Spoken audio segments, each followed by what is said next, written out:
Welcome to Circuit Breakers. My name's Dallas. I'm here with Taylor, a day late and a Euro short, but we're here to preview next season's schedule. Now, Taylor, at the tail end of the Shanghai episode, I had foreshadowed that we were going to get this release before we even recorded, and lo and behold, here we are. Yeah, and you know what? The thing is I felt pretty confident we were going to get it recorded and put out there because all the rumors I had heard said maybe it was going to come out by Friday. And it was like, I think Tuesday that we recorded that week. And so I was like, oh, we'll just set it up for Wednesday. It came out literally the next day and a half, right as we were preparing for it. So we said, here we are. Much later than last time. But it's better with time. We've been able to analyze and contemplate and organize things a bit better for ourselves to see what the calendar's doing and maybe talk a little bit more about what we want to see from a calendar now having received it. And then maybe we'll finish up talking a little bit about the other big news bombshell of the Gen4 base specs that we were teased. With more news to come from that. So I'm sure that'll happen right after we press send on this video. yeah. But it realistically, Dallas, we have a full 18 races. Well, asterisk 18 races. We have 16 solid races.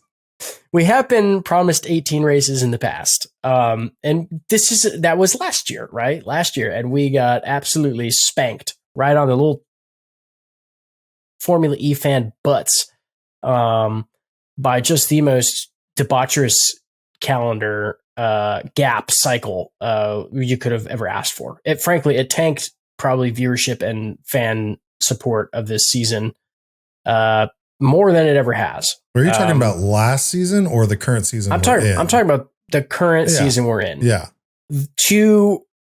3 separate 3 to 4 month or 3 to 4 week gaps. Are you kidding me? In the middle of winter too. It wasn't a long, cold, hard battle. The times I would like to be sitting inside watching race cars was the times in which they chose to absolutely abandon their calendar points. And, it's the same thing that happened last year where shit just got pulled out. So luckily, it seems like our current calendars is somewhat stable. We have 2 TBCs, which we'll talk about a little bit as we kind of move through it. Maybe do some speculation on what might be a reasonable outcome for that. But Dallas, you want to kick us off with the first couple that we're looking at? Yeah, and it's a repeat from last season. First race starting in December, same as it did this year. We're back in Sao Paulo, one of my favorite tracks. Glad to see that it's made the cut. Yeah. This should be a Formula E mainstay because it's great racing. The year before we had Sam Bird with an electrifying finish. This year we had Pascal do a kickflip and one of the most terrifying crashes I've ever seen in the series. So we're going back to Sao Paulo, and I think everybody is stoked for that. Yeah. And then we follow that up with Mexico City. I'm still confused why they haven't done a doubleheader for Mexico City. It just seems fitting considering the fact that it is actual circuit. It's not like a street circuit. They have great fan outcomes there, and it's fairly good racing. I don't really know what the holdup for doing 2 races there is. I mean, I would love 2 races in Mexico City, especially to start the year out so that we get more racing up front. It feels like a good idea knowing that you're going to have kind of a couple more weeks gap between some stuff.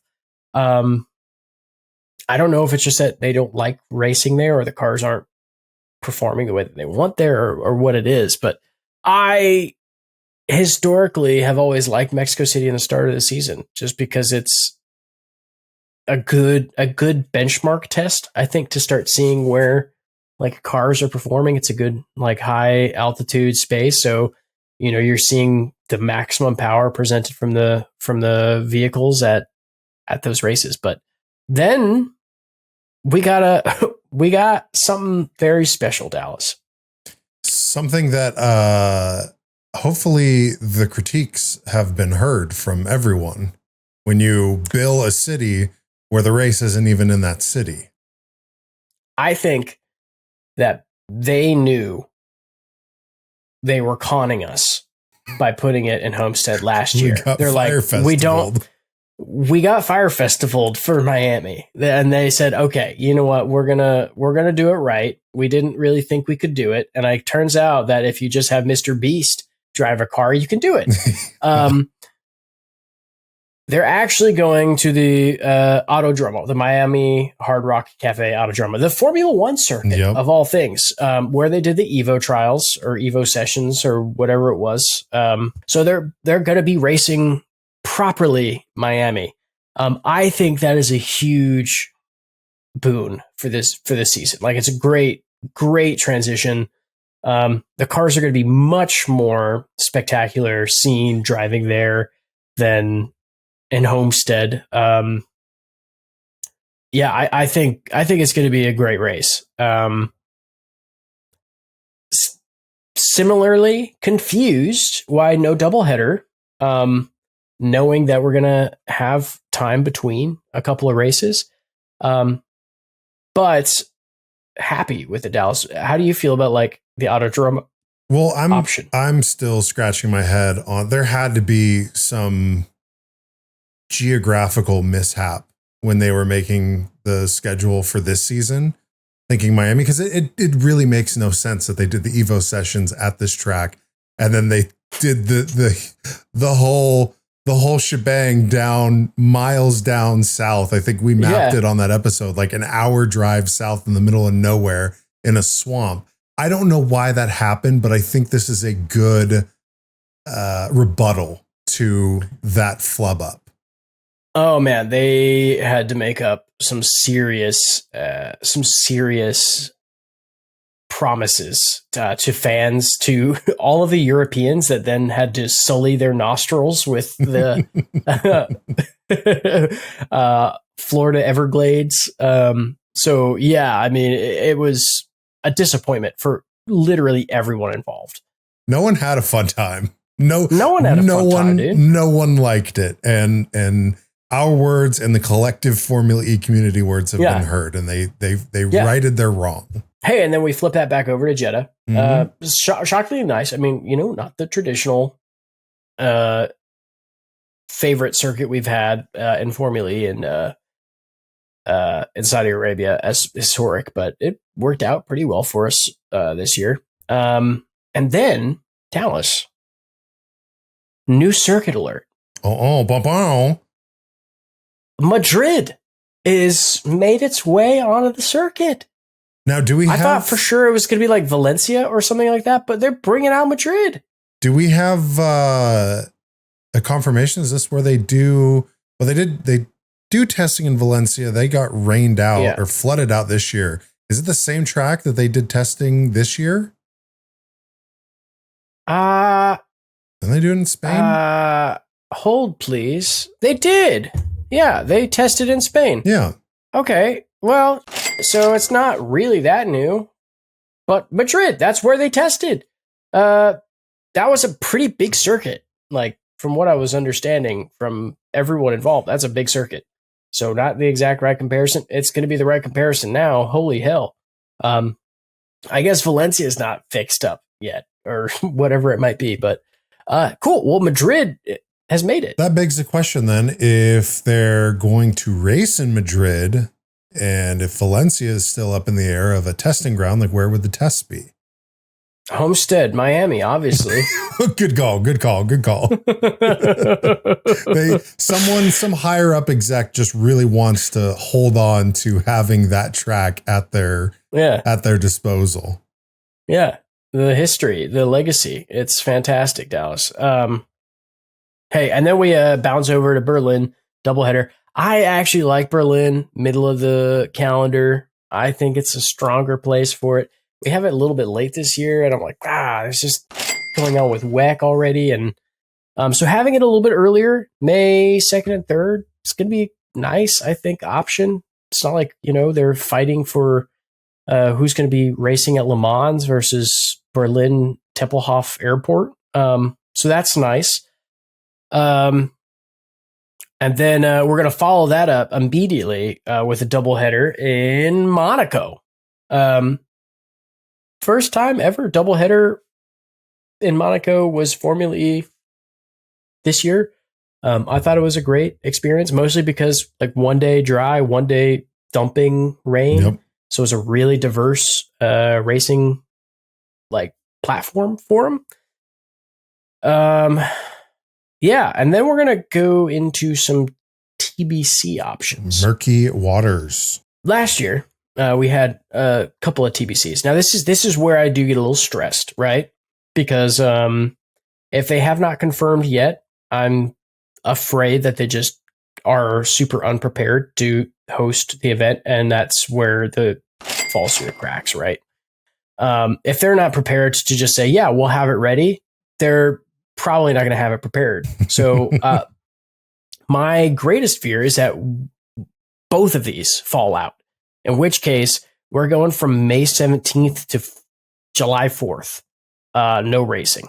That's a long time. And the worst part of that too is every year I hold out hope and I'm disappointed. Like literally on in the dark, right? Like if I have no expectations for these races manifesting, then I'm going to go into this year knowing we're going to have a drought and knowing that we will bear through it and make it to the other side and feel like we're still going to have a season, right?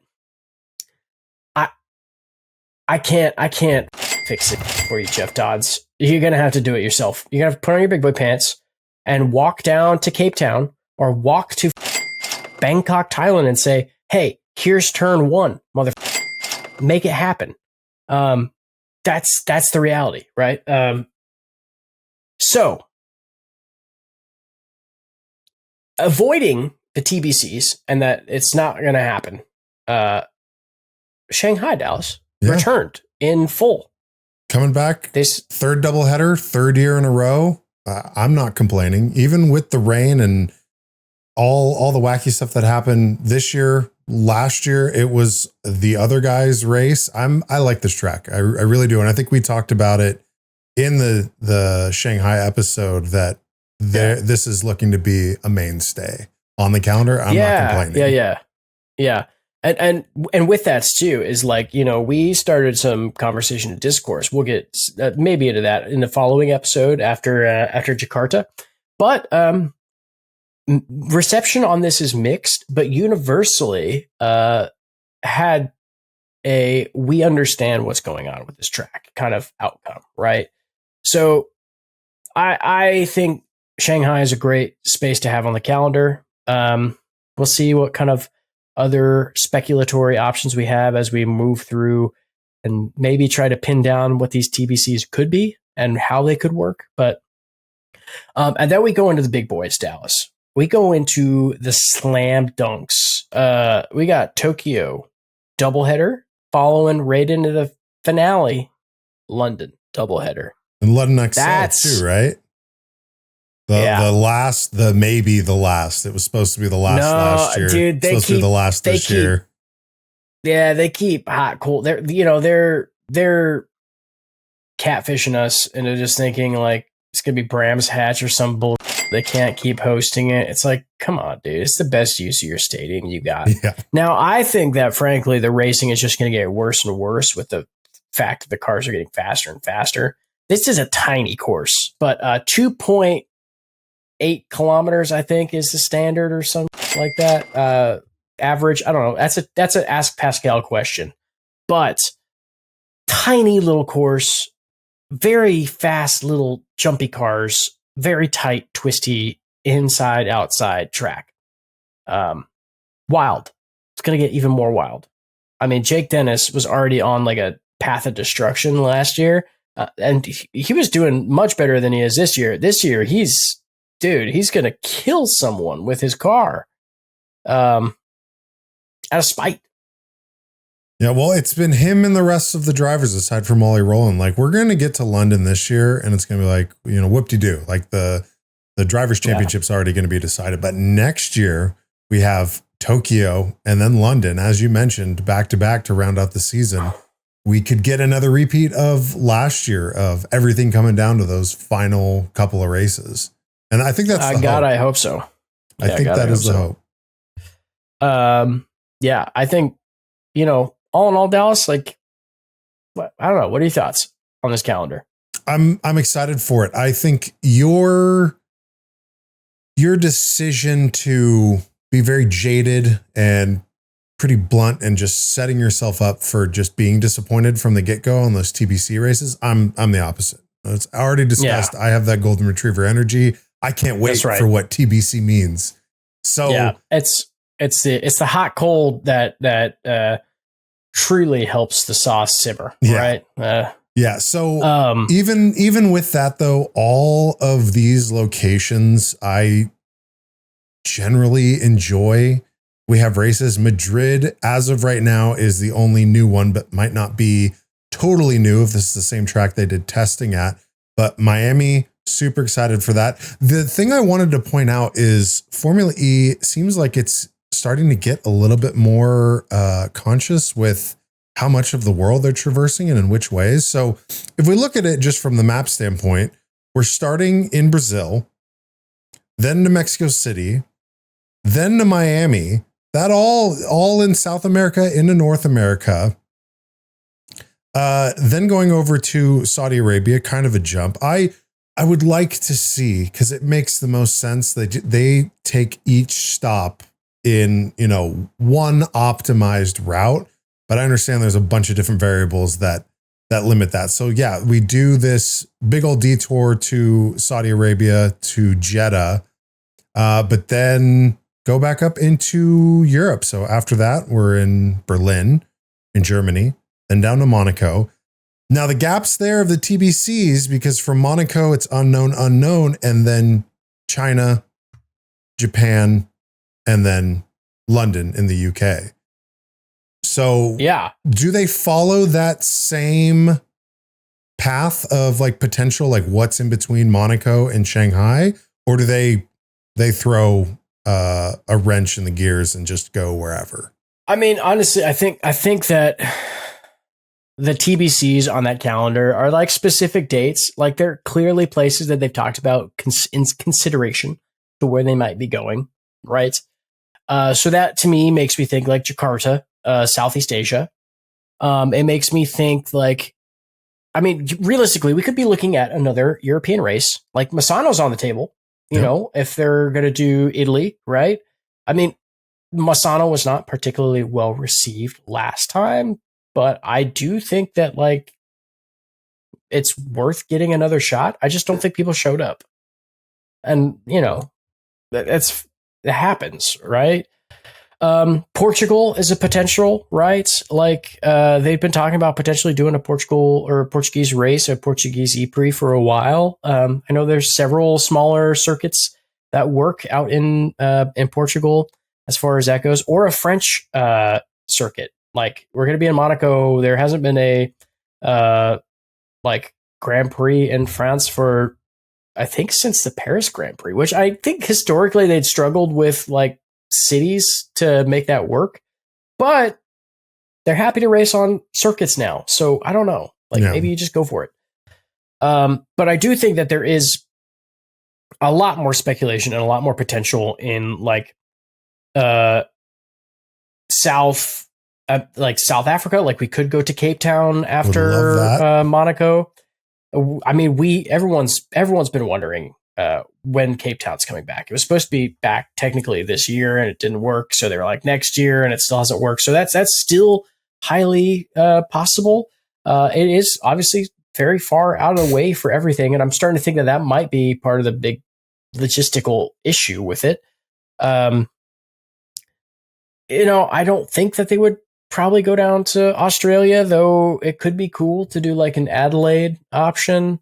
But I think realistically, we could see like Thailand, or Jakarta.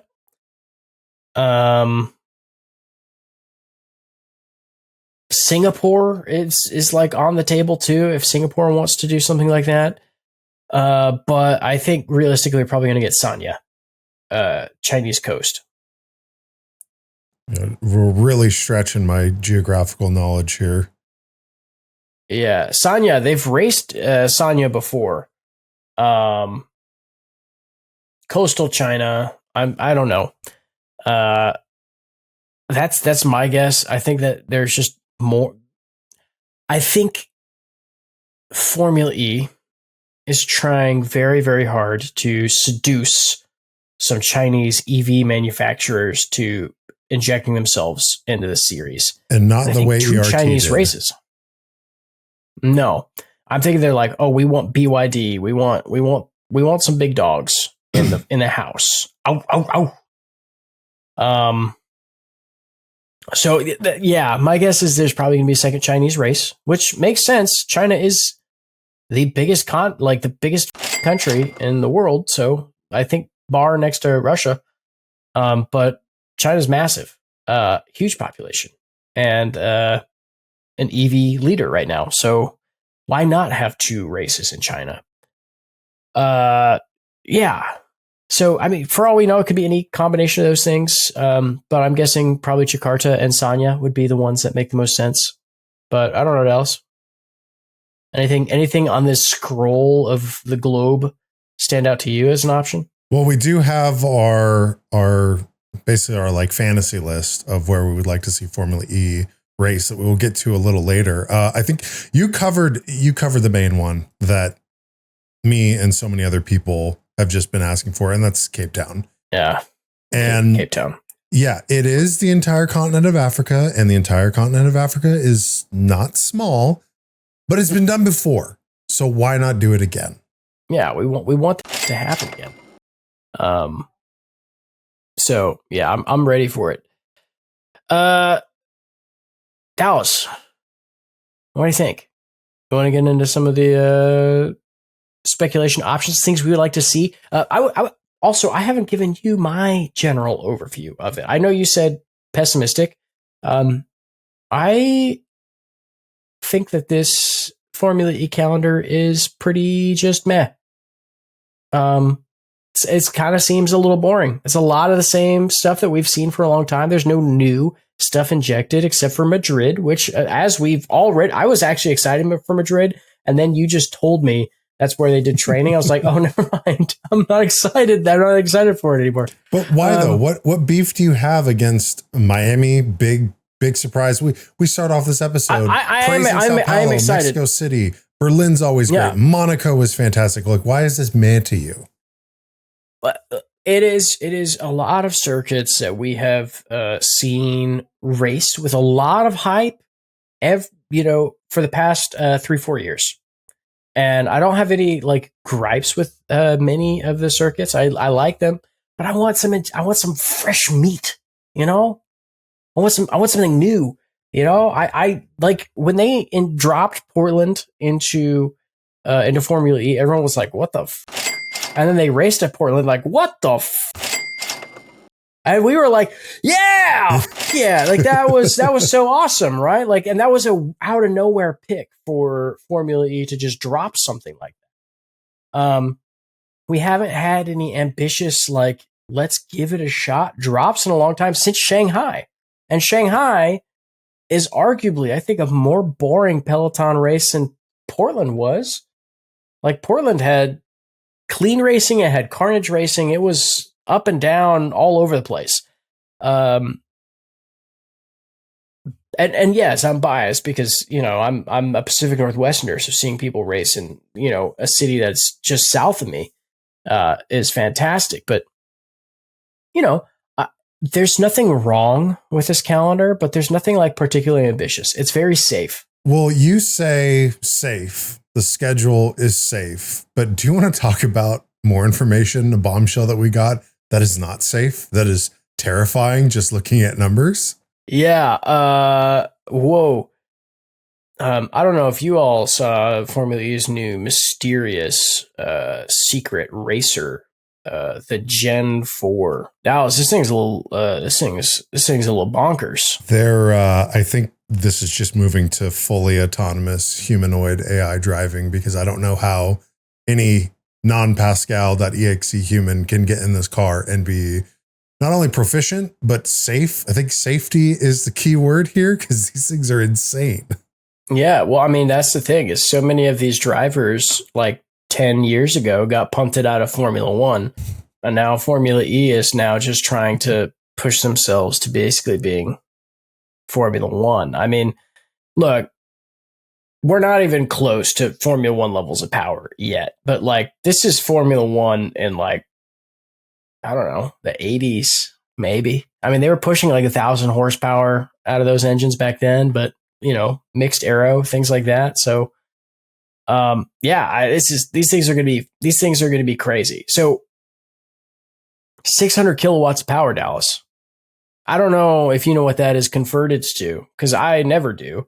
So luckily I just asked Pascal.exe. About 800 horsepower. Currently, Gen 3 Evo is like 500 horsepower, like 470, 500 horsepower or something like that. I don't know what it is with attack mode, if that's what it is with attack mode. 800 horsepower coming out of these things, Dallas. I'm terrified. I'm absolutely, I'm excited, but I'm also just so terrified. Hey, guess what? It gets even better. They're permanently in full four-wheel drive. Do we need to start an activist group of like free the wrists or protect the wrists? Like this is just going to be like bad all around. Oh my God, dude. Fry's wrists are going to be dust just on launch. The explosion of power. Yeah, I mean, like I think they're really now just chasing. They're chasing like a Tom and Jerry bit. They're trying to chase the fastest 0 to 60 time for a single seater. And they're going to stick that fork straight in the light socket very soon. It's like the race. It's the race to the singularity with AI when it becomes sentient. And, you know, basically that's the end of humanity.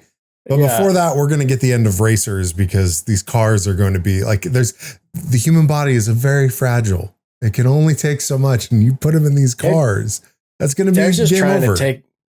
They're just trying to take away everything that Elon Musk could ever brag about and just just get rid of it, because no one wants to deal with him anymore. They're just give us fast race cars is what people have been yelling at them for 10 years now. And they're like, okay, we'll do it. It turns out it wasn't that hard. You know how fighter jet pilots have to wear those like compression suits so they can keep the blood where they need to keep it so they don't black out? Like, we're going to have Formula E drivers training with military fighter pilots on the breathing, just trying to keep the blood in their head so they know to brake and take the turn effectively. Yeah, I mean, look, we know that they're not going to experience the same G-forces as like Formula One cars are, right? Because those things look terrifying.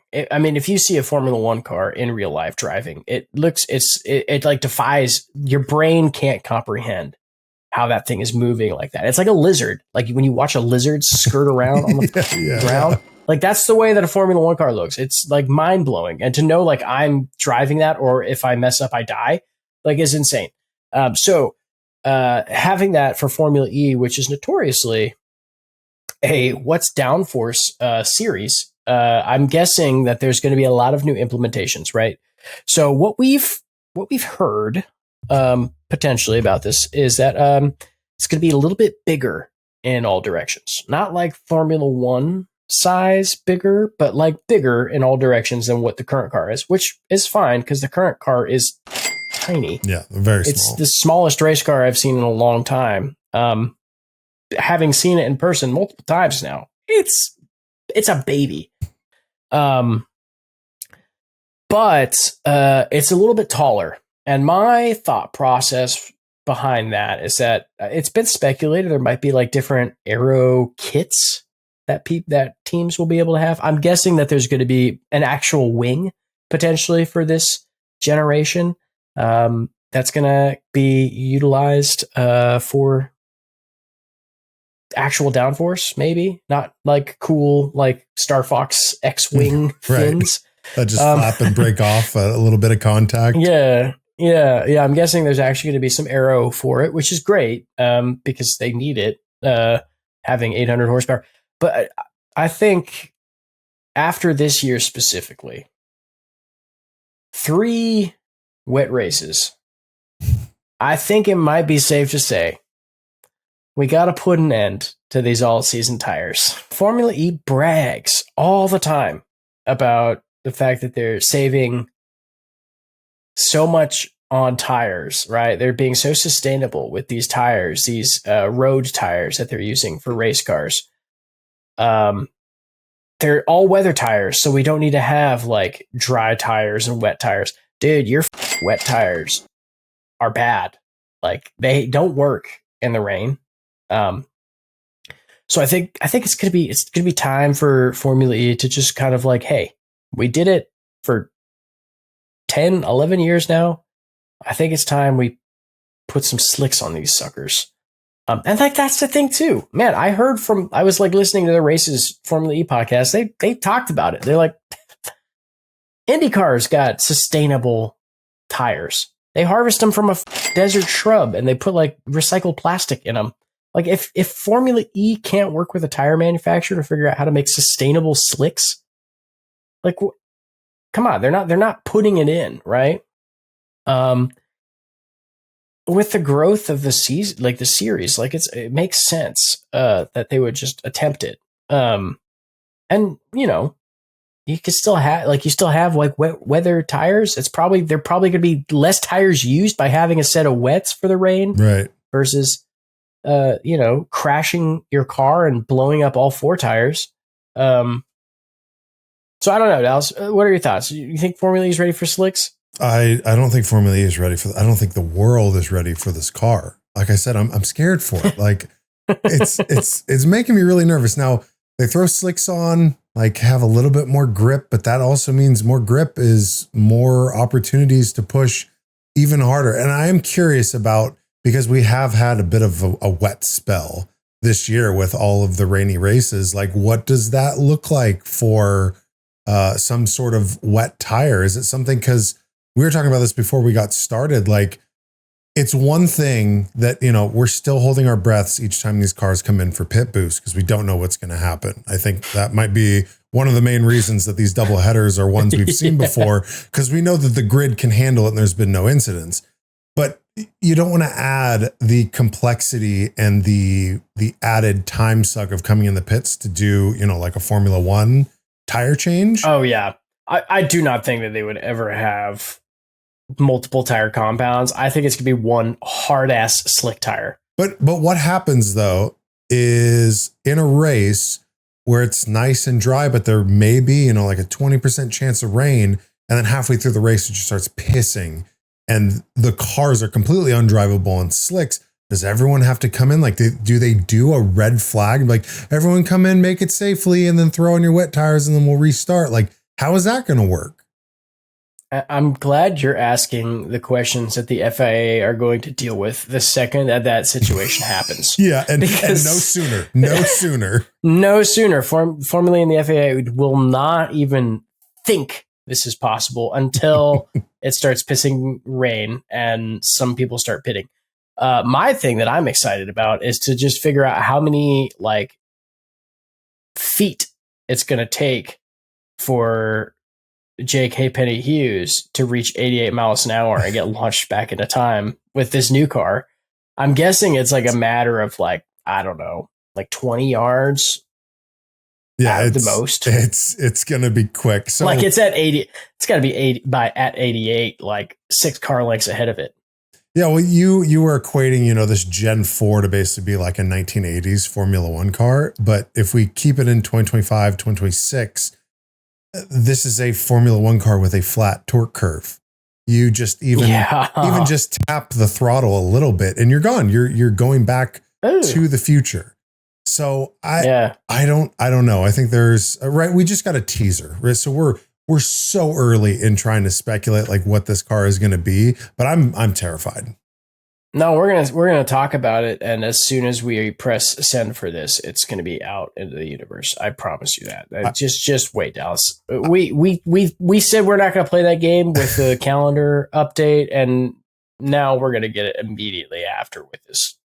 So just be ready, everyone. Well, yeah. Ready. So as you're watching and listening to this, just read up on the newest information on the Gen 4 that just came out, and then just plug in what we've been talking about and what we've missed. Yeah. Well, I think that probably wraps up for the Gen 4. Dallas, where do you want to see Formula E race? Yeah, we like next year, like predictive calendar, right? Right. That's kind of the next little segment. Yeah, so we have, Taylor and I both have a US track and then 2 international tracks where we would like to see Formula E. We did the same thing last year. Yep. To be completely honest, I can't remember the tracks that I said last year. So if I'm repeating myself, so be it. But starting in the US. You pretty much did. Did I? Yeah. I guess I did. Well, okay. Slightly different. It's slightly different. We're fine. I took the safe route. Go for it. Okay. I took the safe route. So the one track, which I am in a camp of so many people that want to see it back in the US, is Long Beach. Bring it back to Long Beach. Make it happen. You've made it happen before.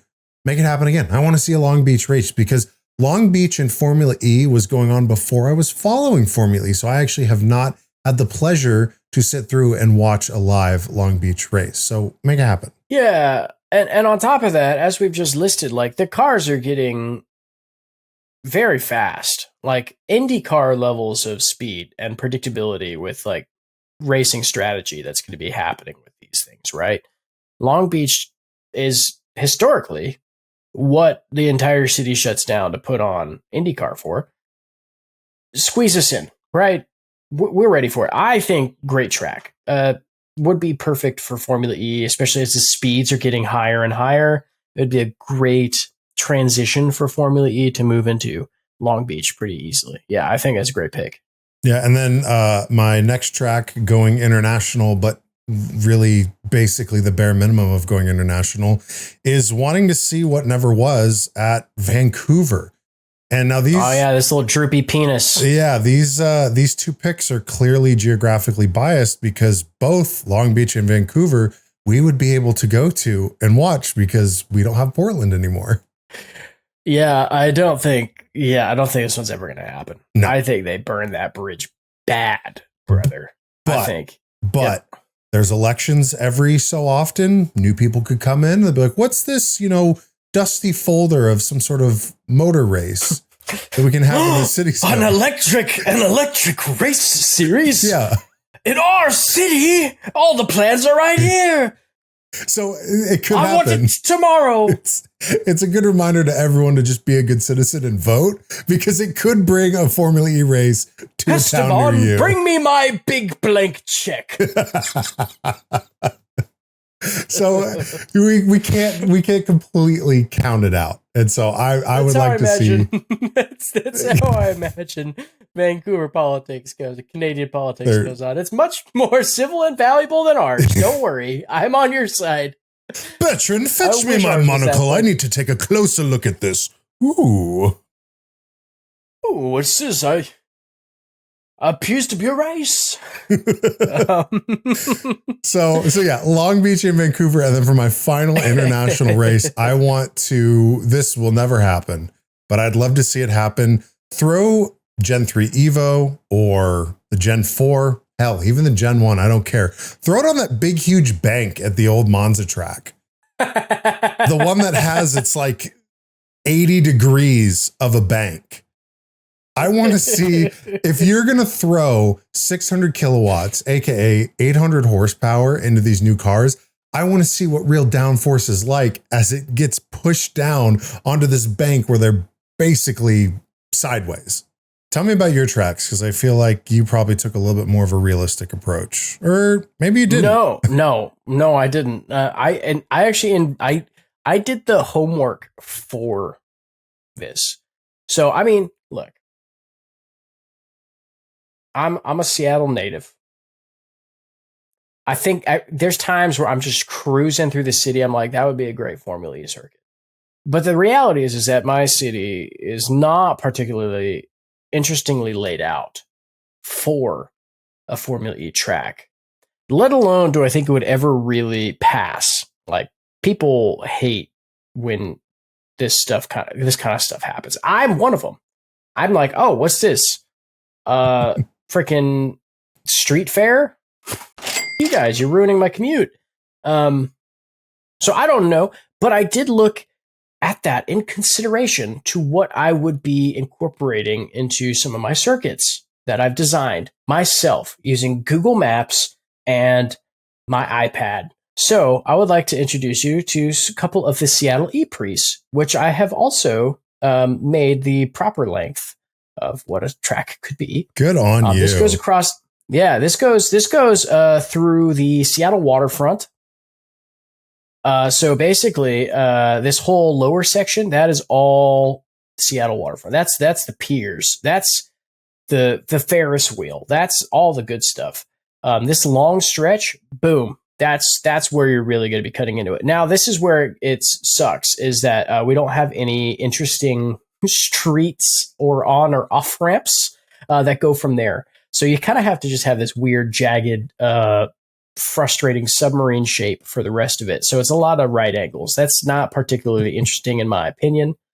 But the second half of this circuit, you get some nice overtaking zones over towards this end section here towards the right. So that's the first draft.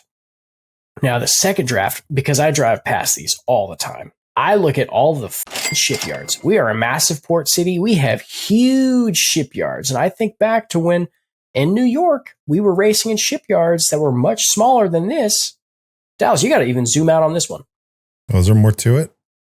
There's more to it, baby. Oh, there we go. Yeah, this one has a bridge. Can you imagine that? This one has a bridge between two shipyards. Yeah, I thought of it all. Yeah, so we got a giant shipyard. So this would honestly be the easiest. All you have to do is shut down international trade for Seattle for a weekend, which is not even that hard. With all the tariff stuff going on, like this might be a golden opportunity. Yeah, this is a great way for you to fill some real estate. I mean, just look at how many containers we have laying around right now. Like it's empty. But actually, though, thinking this would be pretty good. This is just southwest of like the main sports centers. Like it's like a 10-minute drive from like the stadiums and shit like that. So it's not too far out of the main city center. It's just not like a super cute section of the city because obviously it's a shipyard. It's like more industrial, but you would still get the huge city skyline cascading behind you. So that's an option that I thought was pretty fun. And this one would be super doable. You don't even really have to. I like even like look like hardcore. Be like, do I have to like rip up like parking stalls to put a racetrack in here? I didn't have to do it. It's just I figured it's a blank canvas. It's a blank canvas. So I thought this one would actually be pretty fun for the length that it is as well. Roughly the same. But this one had some good options. And again, that cool bridge that you see right in this little center gap right there. Yeah, there's a cool little bridge right there that I thought would be sick to have them race over. You got to have like a weird gimmick feature. Right. But let's go to my like real picks, international races. Mentioned it a couple of times. I want to see him race at Bangkok. I think that'd be sick. After White Lotus, I'm like, we need more cool Thai racetracks. And bring out Walton Goggins to put him in the Gen3 Evo and launch him around the Bangkok circuit. That'd be sick. You know, we've had Usain Bolt, we've had Han from Fast and the Furious, freaking Walton Goggins. Put him in there. And then this is my wild card pick. And I think this one might be the best fit for Formula E. Like, truly. I want to see this one happen. I want him to go to Dubrovnik in Croatia. Because if you've never seen Croatia, it is amazing. It's just Adriatic Sea, coastline, Adriatic Sea. mini medieval like fortress towns across this beautiful crystal blue ocean. And every time I look at it, like I look at these like cities like Dubrovnik, and the roads themselves just look like Formula E circuits that I've seen for my entire time researching this series. So anyway, I think Croatia, Dubrovnik would be a fantastic option. Like, I think could be pretty accessibly organized and put together. So fingers crossed that might be a case. That might be the case, but yeah, who knows? That's it, Dallas. That's all I got. Well, we have a schedule. We have a teaser to a car that is coming from the depths a wildly of hell. a wildly inappropriate electric racing vehicle. And we have Jakarta just a few days away, so we'll be right back at this. Yeah. Well, hey, I want to propose this to all of our listeners as well. Is give us some feedback on races you would like to see on the Formula E calendar, and like let us know what the dream race for you all is, be it anywhere in the world. I mean, we all want more West Coast races because it's in the U.S. because that's just where we're at. But for the rest of y'all in Europe and abroad, and we would love to hear what regions, what places, what spaces you think would make great Formula E circuits. Yeah, most definitely. And if you're still waiting on a response from the Shanghai video, we'll get those listener questions and comments after Jakarta in the Jakarta episode. So don't think we didn't forget about you, but we wanted to shout out this episode. Oh, another follow-up question for you, Taylor. Are we going to count this towards our swear bin tally? Because we've said a few swears 100%. on this. Okay. 100 pee poo diaper doo doo. None of that's getting censored.